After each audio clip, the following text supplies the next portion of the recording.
беларускай. Я сам калісь думаў, што мова наша мужыцкая мова і толькі таго.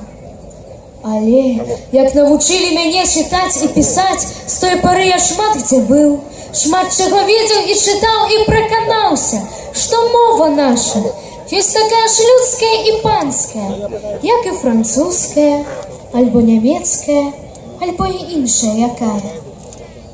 А можа, і сапраўды наша мова такая, што ёю нічога добрага ні сказаць, ні напісаць не можна.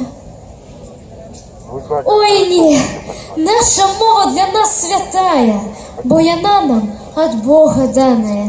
І гаворым же мы ёю шмат, і добрага, але так ужо мы самі пусцілі яе на сцеп. Ці ж ужо нам, канечне, толькі на чужой мове чытаць і пісаць можна. Яно добра, а нават і трэба знаць суседскую мову, але наперш трэба знаць сваю. Пазнаеш же людзей ці па гаворцы, ці па адзежы, хто якую носе.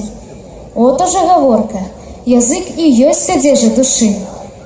Але шмат было такіх народаў, што страцілі наперш мову сваю, так як той чалавек пред скананнем, которому мову займе, а потым і зусім замёрлі. Дык не пакідайце ж мовы нашай беларускай, каб не ўмёрлі.